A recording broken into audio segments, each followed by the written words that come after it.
Okay, so in the last class I have shown you the efficacies of transmission electron microscope, in which I discussed about the resolution and the depth of field.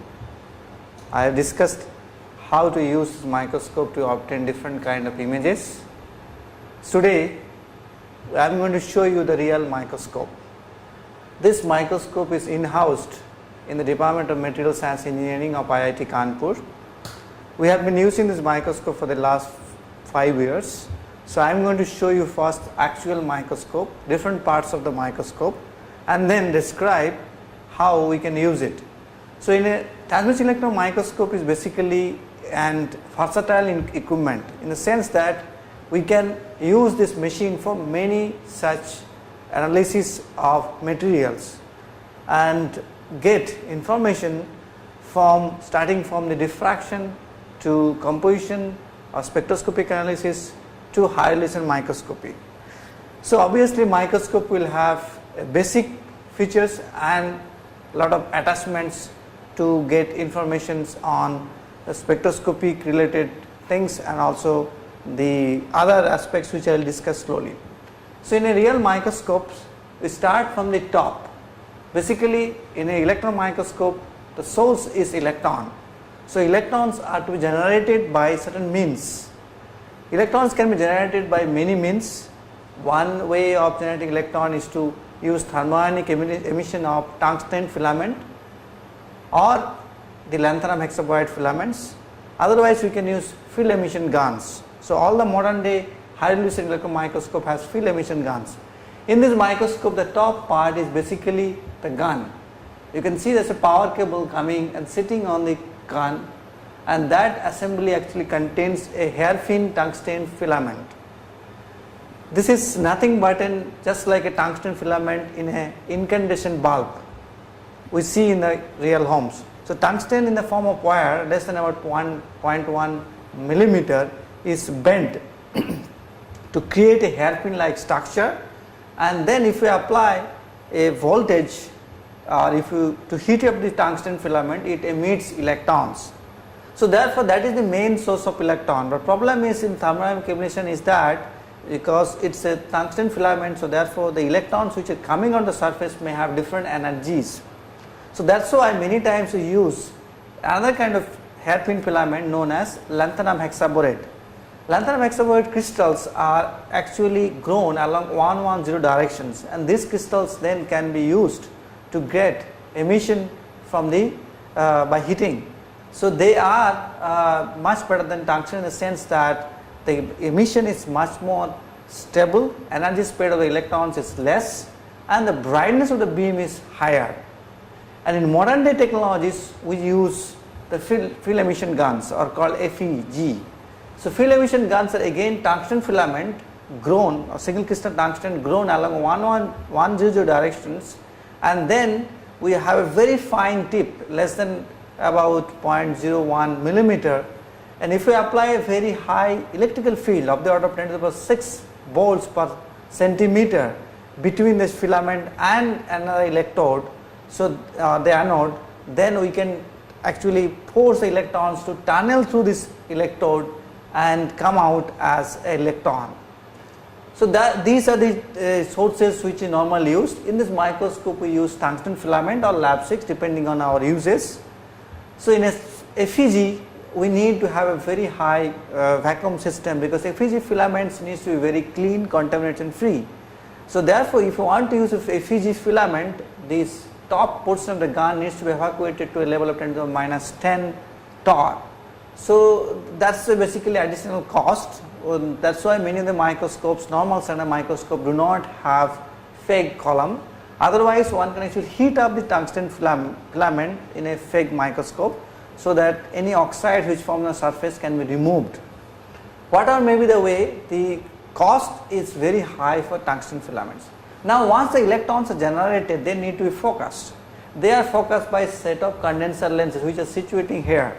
So normally in a normal microscope there will be 2 condenser lenses, and in a microscopes where you need to have a convergent electron diffraction, you need to have 3 lenses, what is known as extra lens is nothing but a condenser mini lens which can force the electrons to get converge into a small spot, and that is required for scanning transmission electron microscopic purposes. We have built in here, and in a microscope normally the most important part followed by this the illumination section, that is the condenser lenses, source and the condenser lenses, is the objective lens. And you can see here this is a sample holder and this is the objective lens, and the objective lens is basically just like a twin lens here. It's a ultra twin lens or U twin lens. The sample is inserted between these two twin pole pieces, and then the beams which falls on a sample are passing to the sample. They are actually focused by the objective lens to either generate an image or generate the diffraction pattern by a set of lenses which are sitting here. They are called intermediate lenses and the projector lenses. Obviously electrons cannot be seen in a microscopes, so one needs to have a viewing skin, and if you look at any microscope, this is the viewing skin with the binoculars, and viewing skin is nothing but a fluorescence screen made of zinc sulfide, on which if electron falls can create light, and our eyes, human eyes, can only see light, cannot see electrons. If the electron falls in eyes, in fact you will be blinded. So that's why this is fully protected. There is a glass, lead based glass, which will not allow anything come out of the sample. So remember, this is a very hazardous equipment unless until it is protected. So that's why all these things are actually nicely covered, and you cannot tamper about. You only view the skin and do all kinds of analysis. And in a normal modern day microscopes, the panels are like this. They are very small, in which you can have a very less number of buttons which can allow us to control the microscopes, and it is attached to a computer. Computer controls all the mechanisms in the microscopes. In fact, microscope control like the valves, vacuum systems, and the height, length and everything is controlled by that. So let me also tell you that as the electrons comes from the source, they need to be accelerated for any electron microscope, because that only energy of the electron can be increased. This is done by a high tension tank. So high tension tank actually steps up the voltage from normal supplied voltage 220 kilovolts in our country to about 200 kilovolts in the microscopes. There's microscope which can actually use higher voltages like 300, 400 or maybe 1000 kilovolts. So depending on the kind of microscope which you have, you need to have a very large tank. In this microscope, which is basically dedicated high resolution microscope, you have the objective lens which is separately cooled, so that temperature of the objective lens cannot be increased so much that focal length can be changed. Other than these lenses, we have apertures. Apertures basically used to select a particular beam, or basically to dictate the size of the beam. We have aperture here just below the condenser lens, first condenser lens, which can actually make the spot size very precisely.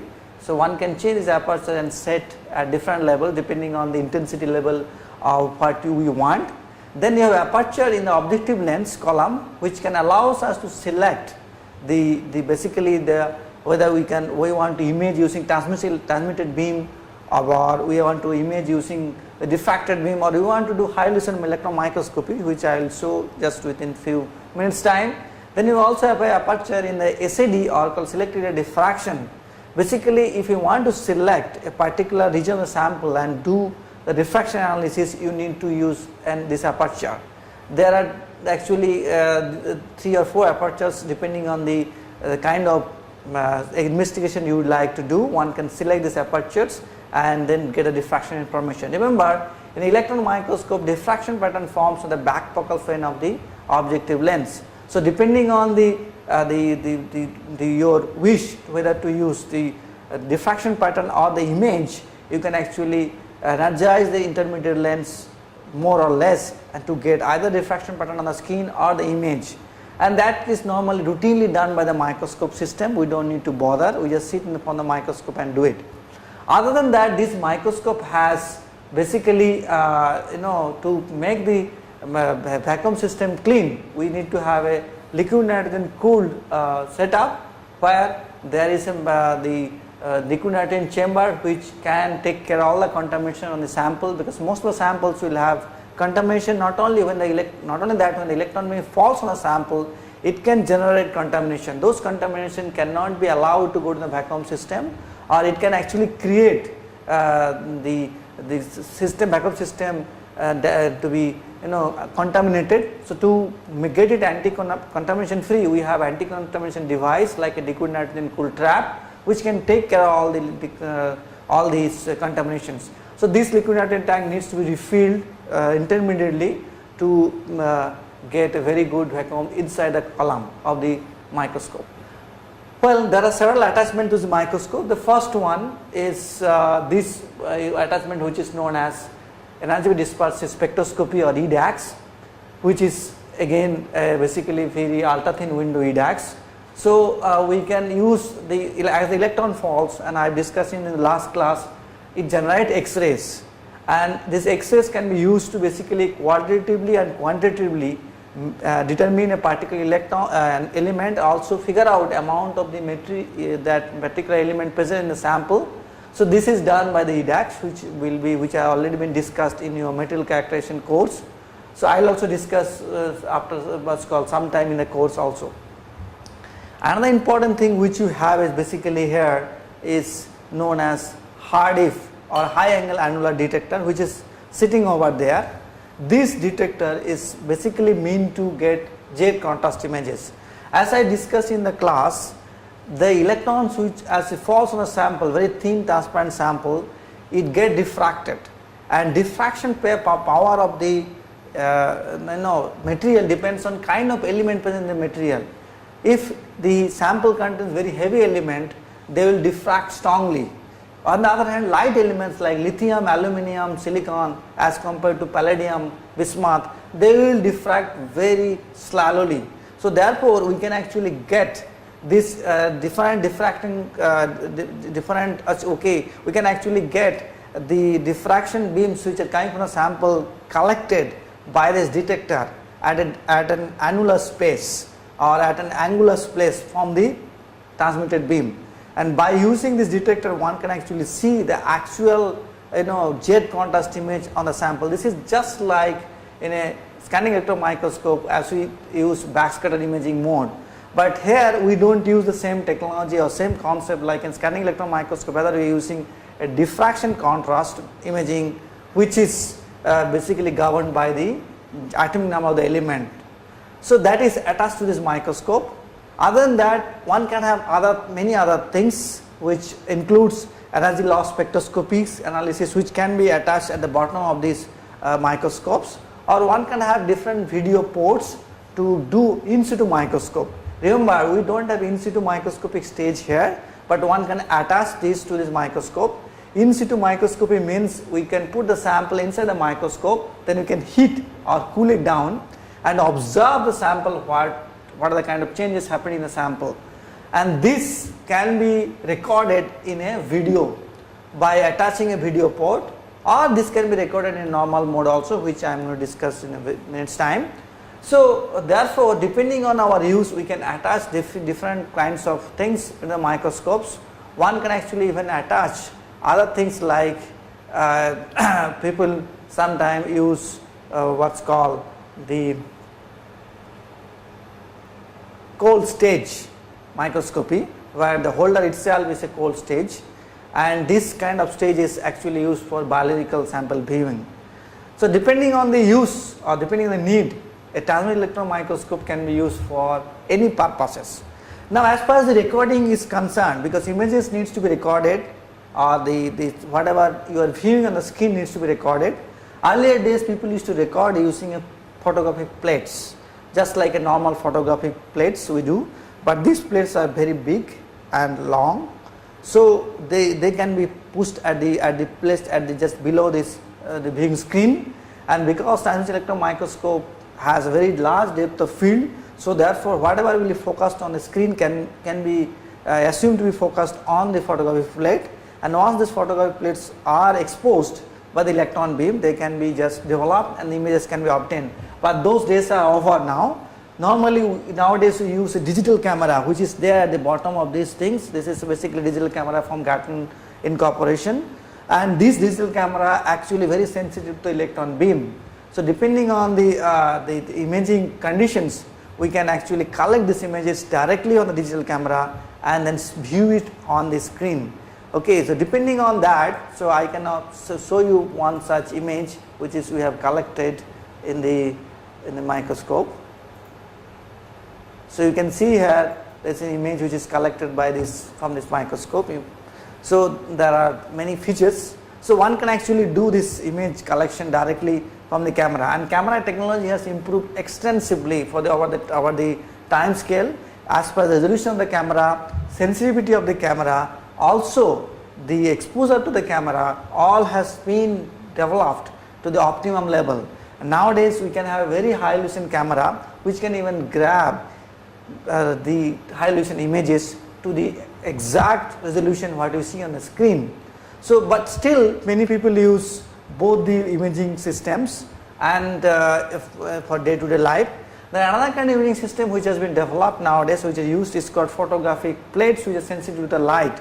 So those photographic plates can be used for recording, and then image can be transferred on a computer from the photographic plate, and then these images can be erased, or the photographic plates, the memory of the photographic plate can be erased and they can be reused.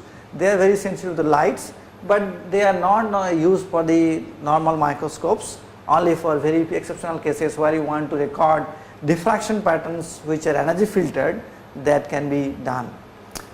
Well, that's basically the basic feature of electron microscope here, but normally in electron microscope there are many other instruments behind.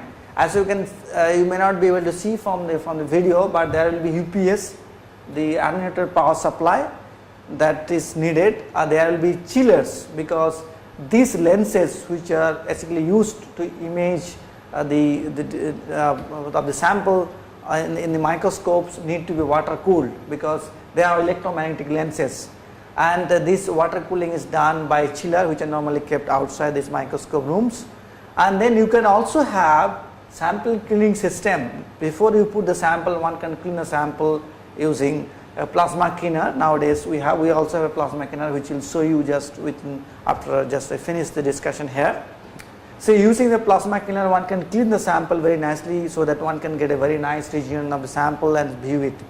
Well, these are all background things what one needs to have for a microscope. So that's why, other than that, the microscope needs to be kept in a very neat environment, free from any kind of vibration, free from any kind of magnetic field, also free from noise. As probably we'll see sometime down the line, if I have the opportunity, I'll show a microscope which is with the best possible resolution, called Titan, which will be installed in the IIT Kanpur. In a normal Titan microscope, even the person who is sitting in the front of the microscope cannot speak a word, or even cannot even weigh on. By doing so, you can actually create the problem in the image, because the vibration which is generated by that can actually reduce the resolution of the microscopes. That's why those microscopes are remotely controlled. You can insert the sample, then go out to a separate room and remotely control. So, but here that's not the case, because the resolution of this microscope is not that. So in those cases, not only the microscopes are to be kept in a very clean and neat environment, but also the environment has to be free from all kinds of noises. Even the noise from the air conditioner can create problem. So these are the way high resolution microscopy has developed over the time scale. From 2006 onwards, the Titan microscopes has come up in this world, and it has changed the whole concept of electron microscopy all throughout. In the class, I will show some images of the microscopy. Okay, now let us switch on the beam on the microscope and just see that. Light up कर दीजिए ना. So I just take on this chair and just switch on the beam here by using the computer, which you may not be able to see. And once I switch on the beam, in the microscope, I can clearly see that the fluorescent skin lights up. That means I have the beam aligned in the microscopes. Remember, for normal microscopy, high resolution microscopy, the electron beam needs to be aligned properly.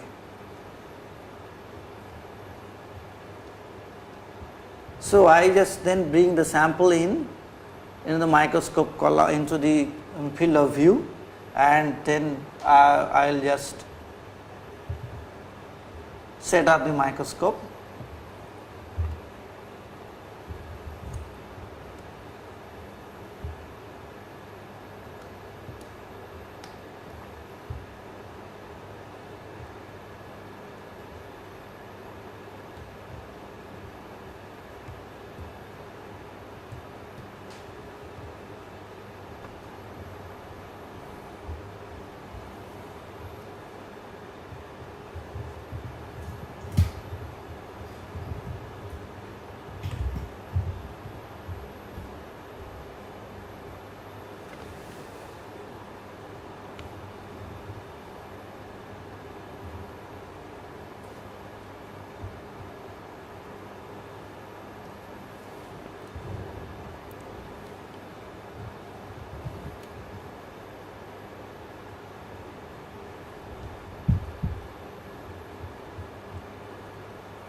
I will not show you the basic features of the microscopic investigations. We have already a sample inserted into the microscope, and I'm going to show you most of the things on the screen, so that you can observe, because seeing here is always a difficult task on the screen. This is a small arena. So I just what I did is basically I put the sample in and focus the beam and just put the apertures, both the objective aperture and the selected apertures. Using that I can form a bright field image, which I will show you in a moment's time. So please view it on the screen here. Okay.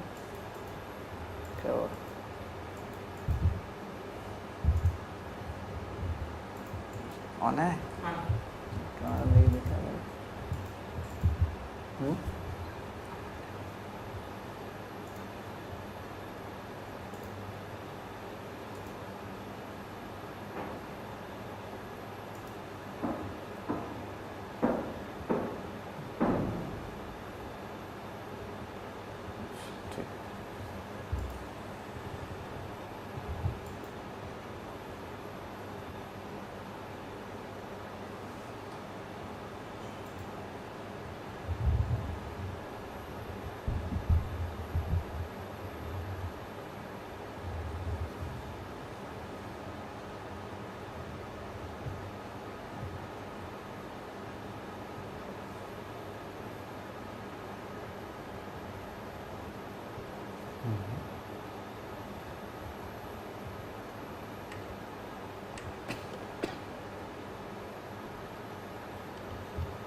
So you can see basically the image on the screen.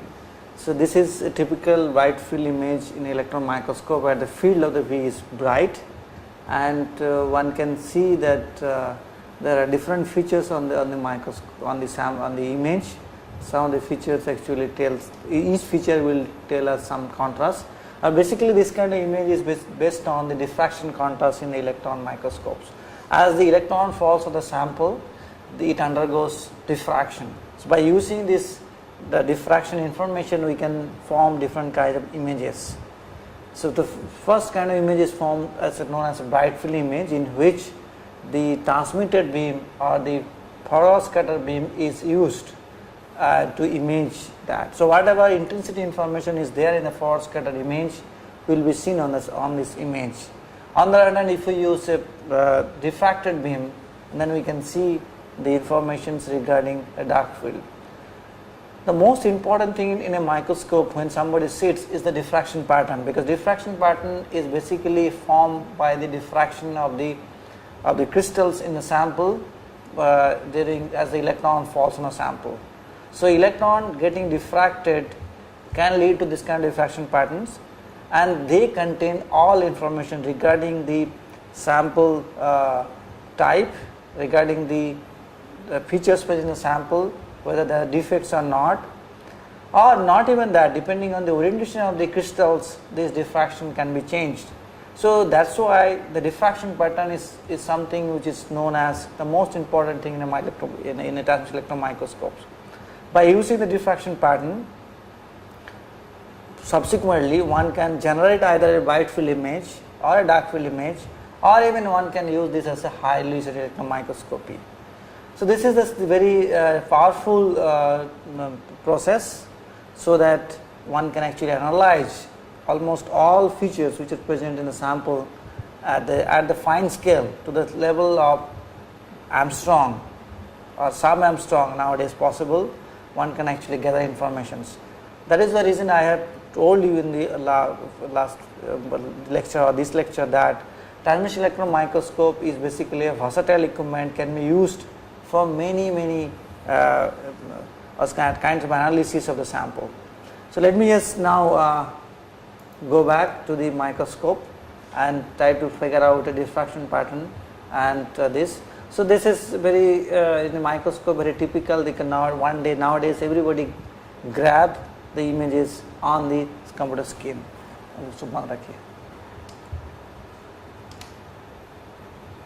ठीक है,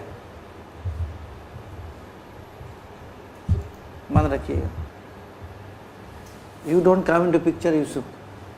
Otherwise, they will see it. You see that.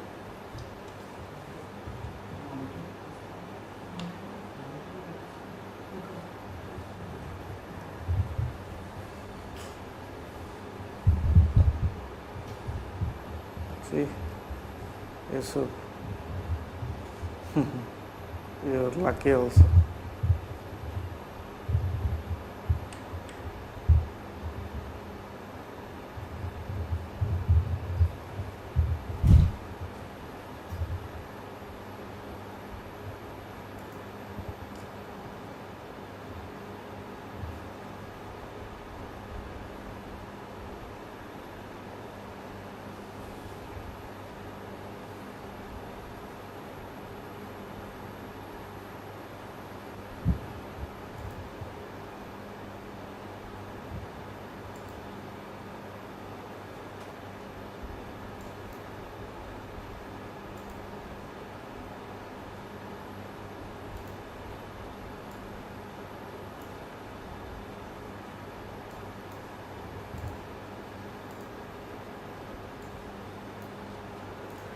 Okay, so we can actually gather a diffraction pattern by using the selected area aperture, select the particular region of sample, and this is one such diffraction pattern we can see on the screen. So diffraction pattern has a transmitted beam or the forward scatter beam and diffracted beams sitting on the samples at different places. So if I put objective aperture here on the transmitted beam, then I can basically grade the bright field image, the one which I shown you there. Okay, here. Now if I select any of these diffracted beams and put the aperture in the diffracted beam, objective aperture is diffracted beam, I can get the dark field image. On the other hand, if I select the large number of diffracted spot along with the transmitted spot, by using a bigger objective aperture, I can get basically I can make them interfere and get the interference pattern, which is nothing but high resolution image. Nowadays one even do not need to do that, because the lenses in the objective lens are so good, actually it generates the high resolution image in a very high magnification. Just a minute.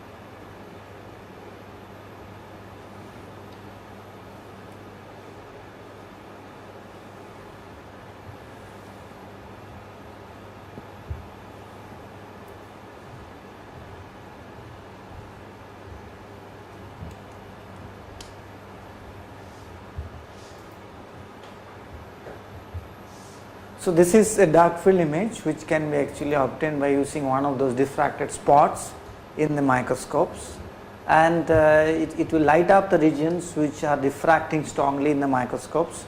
So this dark field image can be obtained even in that is called scanning transmission electron microscopy, STEM mode also, and the dark field image in STEM mode will give you again some kind of jet contrast if we use hard if, okay, in a dark field. That is called high angle annular dark field image, which can be done so routinely in the microscope nowadays, but one is to insert this particular detector inside the column to gather the informations. So other than that, one can actually select any of these regions of the sample and then do the any of the regions of the sample here and do the spectroscopic analysis using the EDAX. Or one can use another law of spectroscopic features to basically do the composition analysis of the sample, but those are very involved techniques. Showing them in the microscope requires a lot of time, so I will not be able to show you in front of in the microscopes, but I will discuss you in the class in subsequent lectures when I discuss about the yields and the STEM.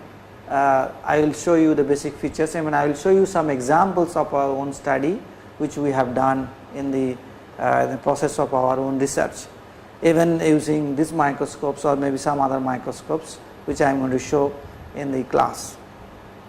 ठीक है?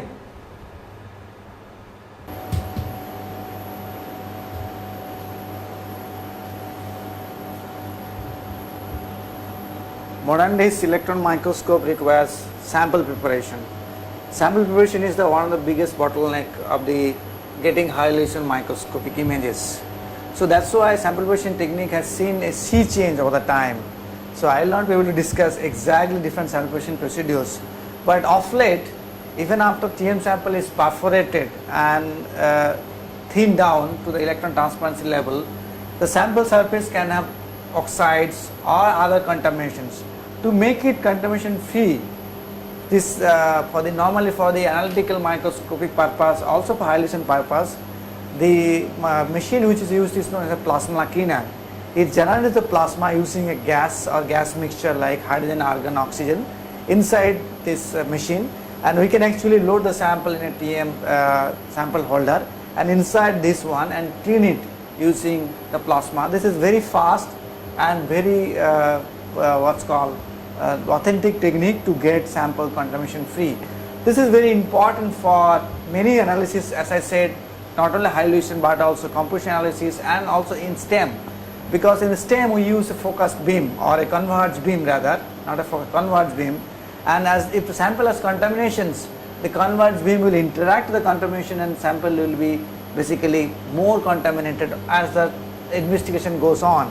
That's why in all normal days all the microscopic samples needs to be first cleaned in a plasma cleaner before you can insert the TM column. That also saves the vacuum system of the TM column. So this has been a new feature.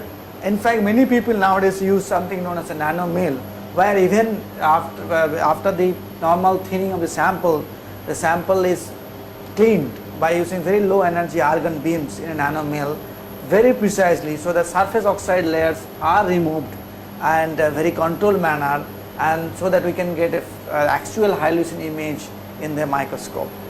So following that, this machine can actually remove all the further contamination at all there, but nanomill is very expensive. Very few people in this world can buy it, so we don't have. So many people in this world actually use the plasma cleaner to clean the sample. Okay.